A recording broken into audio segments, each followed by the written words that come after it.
Bem, já estamos voltando aqui para a TV Brasil Central com o JBC, Jornal Brasil Central, edição da noite. E hoje, uma edição especial falando sobre o momento político. Está aqui a vereadora Tatiana Lemos, que é do PCdoB, também está aqui o deputado federal Sandy Júnior, que é do PP, e está aqui o deputado estadual Cláudio Meirelles, que é do PR, Partido da República. E está aqui também, naturalmente, o senhor Luiz Carlos Bordoni, que abre essa rodada de perguntas, senhor Bordoni. Não, o detalhe é o seguinte, eu só estou vendo o comportamento, né, todo mundo aqui muito comportadinho, bonitinho e tal.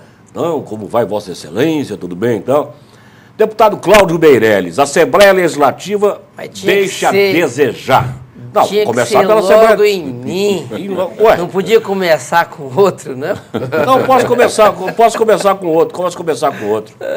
Deputado Sandy Júnior. Graças a Deus. Por que é que o Congresso Nacional não toma uma atitude de mudar as coisas do país, fazendo pressa na votação das reformas, enquanto se perde tempo o ano todo para badalar os projetos do governo da dona Dilma?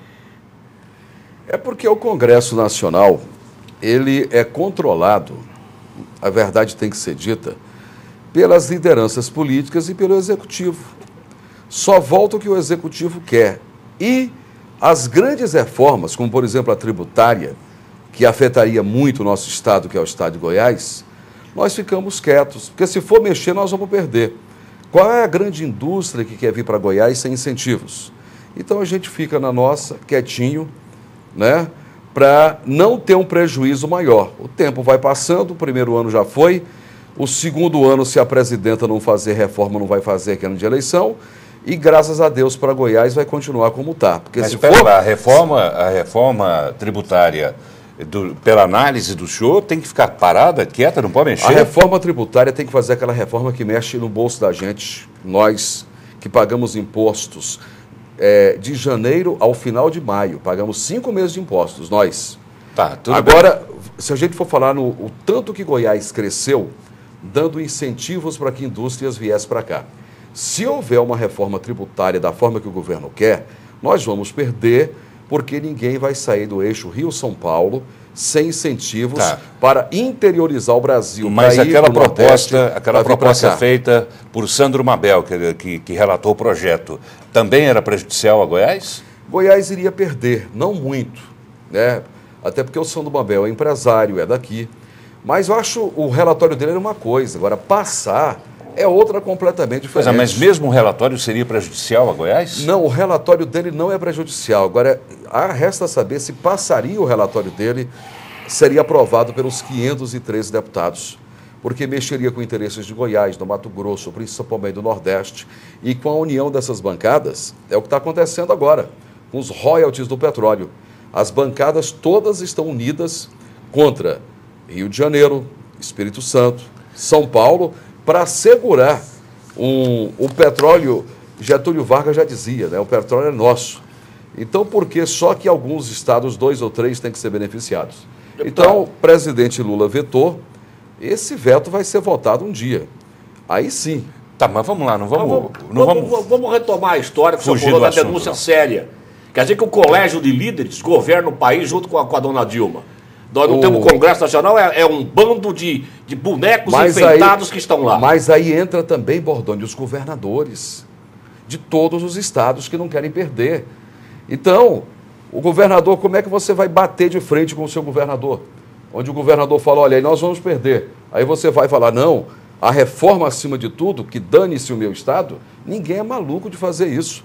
É por isso que essa reforma não sai do papel nunca. A reforma que eu falo é abrangente. Agora a reforma de diminuir impostos de carro, imposto de geladeira, imposto disso, isso vai terminar acontecendo, o que vai beneficiar o cidadão. A reforma que eu falo, e não deputado, as empresas e os estados. Deputado, quando é que o Congresso Nacional vai tomar uma atitude de falar, escuta aqui, colégio de líderes, isso é corrupção, isso aqui é uma excrescência, isso não é democracia representativa. Quando é que vai acabar com aquele cirquinho armado onde o jogo de interesses da ditadura partidária prevalece sobre o interesse da comunidade?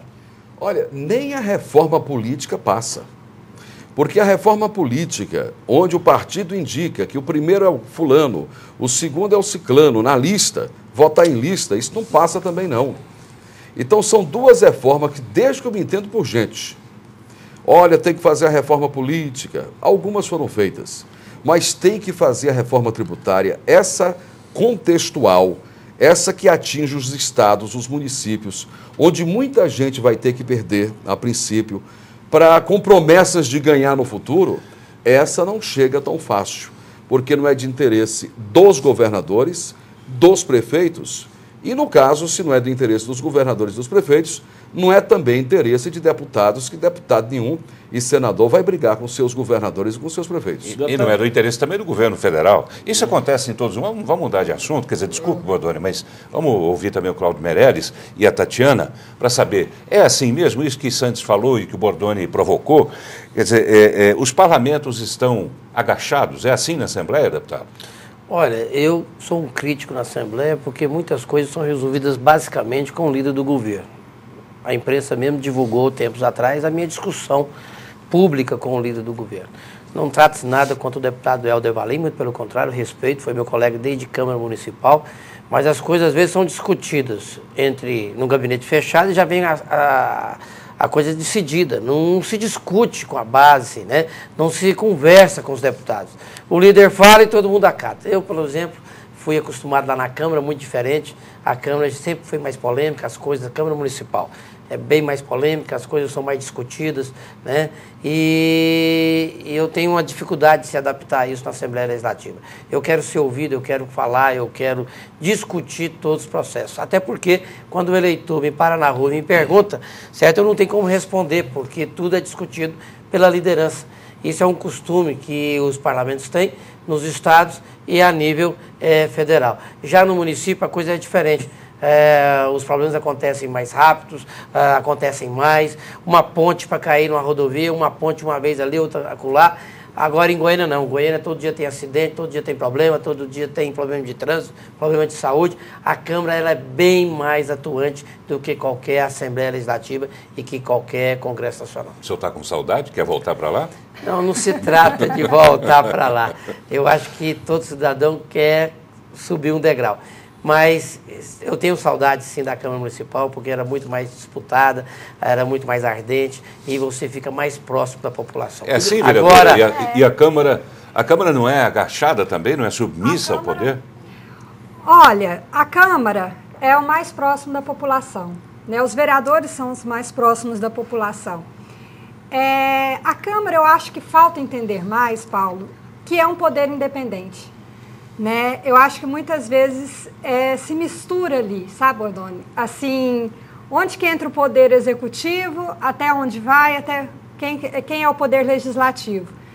Eu tenho uma dificuldade muito grande de votar em um projeto que eu não conheço e que eu não participo, que eu não sei o que está acontecendo realmente. Eu tenho essa dificuldade, tanto é que a minha posição na Câmara, hoje eu não sou e nunca fui nem de confiança de uma oposição, nem de uma confiança de uma situação. Porque eu tenho a minha opinião a respeito de projeto, pontualmente sobre cada projeto. Agora, precisa entender mais essa independência. Né? Precisa entender. Hoje tem uma relação assim... A senhora se considera realmente independente? Porque na medida em que a senhora busca a realização das vontades de quem votou na senhora, por exemplo, a senhora depende do governo, depende da prefeitura. Quer dizer, onde é que fica essa independência, sendo que a senhora depende essencialmente da prefeitura? Eu dependo da prefeitura para atender às demandas da população. E o prefeito foi eleito também para isso. Né? Eu me considero independente, sim. Sou da base. Nós elegemos, ajudamos a eleger. Meu partido ajudou a eleger o prefeito Íris. Ajudou, portanto, o prefeito Paulo Garcia. Fazemos parte desse governo.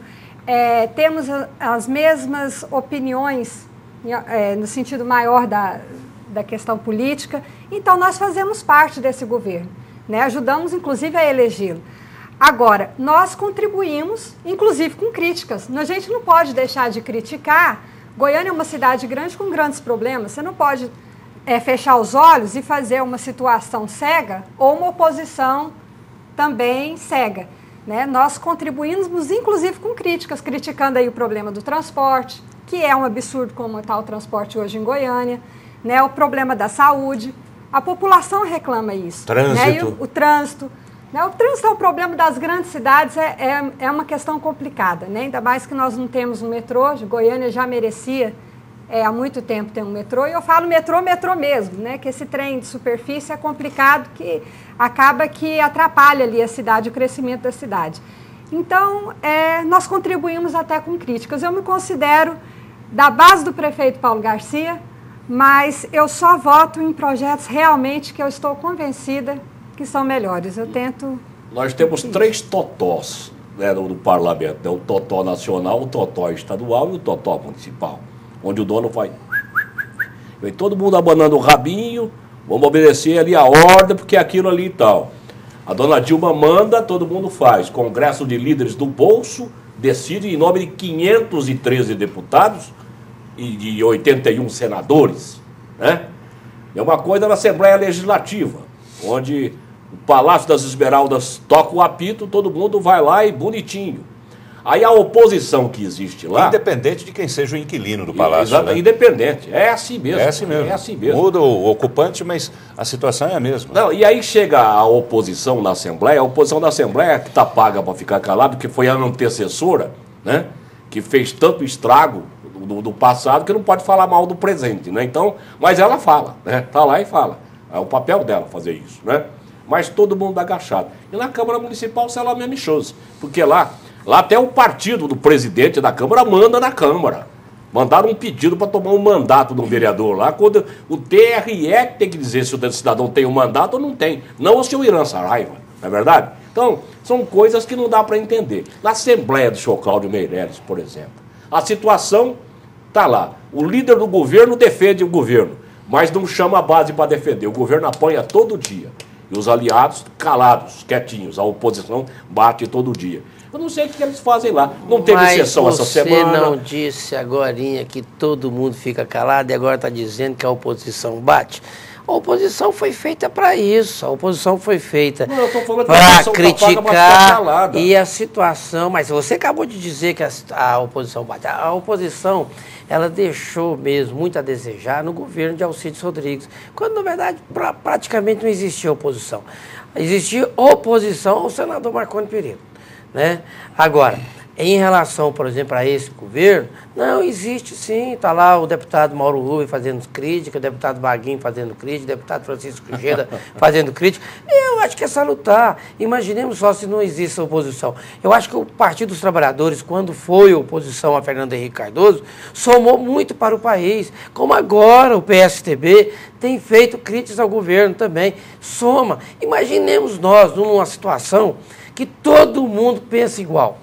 É muito ruim, eu acho que oposição, e aí parte da imprensa tem que saber entender que oposição é salutar, é importante ter as divergências, até para que parte da imprensa entende perfeitamente melhore bem isso. E acerte. Os senhores é que não fazem por merecer, inclusive a remuneração que recebem lá, quando deixam de dar quórum, por exemplo, nas sessões. Não teve quórum ontem. A semana... Pois bem, mas olha, não é justo, por exemplo, que você, Bordoni, com respeito, chegue e diga assim, olha, vocês da Assembleia... Não, se fosse assim, um repórter que comete um equívoco, não é justo que a gente chegue e fale, olha, essa imprensa toda erra. Não, um policial, quando comete um excesso, é aquele policial, não é a polícia. A omissão é total. Estava presente, a omissão é total, né? Tem que ser generalizado. Mas também erro, comete o equívoco, como também tenho certeza que a Tatiana é humana, como também o Santos também é humano, e deve também errar, como Vossa Excelência também é, doutor Bordoni. Agora, o que podemos fazer com que a imprensa chegue e diga assim para a população, porque vocês têm mais acesso, e dizer assim, ó, a política toda é ruim, os políticos todos são ruins. Aí eu pergunto, né, certa vez, um cidadão chegou e fez assim, a senhora foi pedir voto, a senhora falou, não, eu não quero saber de político, né? Aí ele falou, só tá certo. Vamos voltar para a ditadura, vamos acabar com isso, chega 10 horas, fecha tudo, né? Se encontrar alguém na rua, prenda. Que isso? Não pode ser assim também, não. Aí ele falou, pois bem, eu pelo menos dei uma sugestão, o cidadão falou. E a senhora que só está criticando, qual é a sugestão que a senhora tem para resolver e melhorar o país? Então, não é só criticando e falando coisas ruins que vai se resolver. Eu acho que com todos os erros e acertos do governo Dilma, do governo Lula, do governo Fernando Henrique, quando muita gente falava mal do governo Fernando Henrique, mas o povo esquece que esse plano real chegou onde chegou. E essa estabilidade que hoje garante ao Brasil uma situação muito mais confortável do que a Europa e do que os Estados Unidos, começou lá, ó, com Fernando Henrique Cardoso. Então, tem erros e tem desacertos. Por que o senhor não vai para a tribuna e não fala isso que o senhor está falando? Agora, o que nós temos que analisar é que é muito fácil muitos ou poucos brasileiros ficarem só criticando. Para construir, são poucos.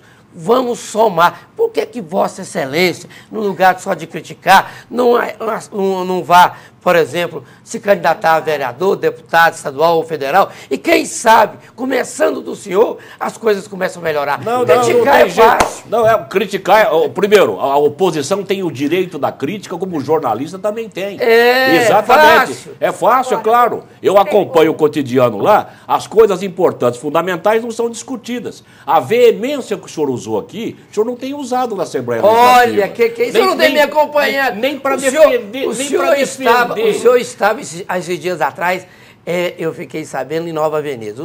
Eu vejo muito o senhor lá em Brasília. Por favor, venha mais à Assembleia para o senhor nos conhecer direito. E olha, o senhor sabe por que eu não vou à Assembleia? Corta ele, que a imprensa não tem nem estacionamento lá? Olha, o Bordoni está ficando ditador. Olha, Bordoni, Tá bem. uma coisa que a gente pode dizer é que político trabalha muito. Um parlamentar, então, trabalha demais. É muito. Não conseguiria nem sequer ser. 6 mandatos e a que da tem. Câmara. Há quantos anos você não ouve falar a Câmara Federal não deu quórum? Os deputados não vieram. Há anos. Quando não dá quórum, é provocado pela obstrução da própria oposição. Mas todo mundo vai lá, todo mundo está lá. Às vezes não dá quórum, que é uma estratégia. Vai lá, o colégio de líderes já decidiu tudo, igual o Helder Valim decide na Assembleia Legislativa. Eu sou um crítico disso. Então acabou. Eu discordei dele. Então, agora eu sou um, pelo menos tenho a voz de falar. Vaquinha de presépio. Olha, eu vou dizer. Vamos para o intervalo. Esse Bordoni não é fácil.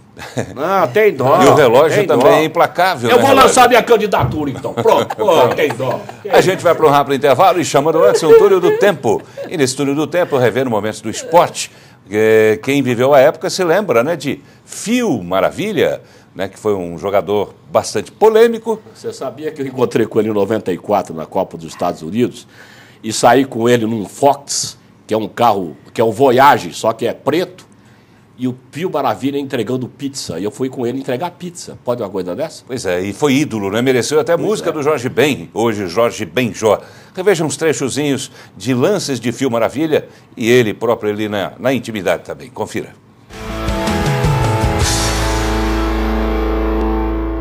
Novamente ele chegou com inspiração,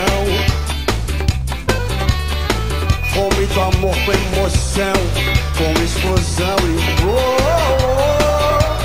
sacudindo a torcida aos 33 minutos do segundo tempo. Depois de fazer uma jogada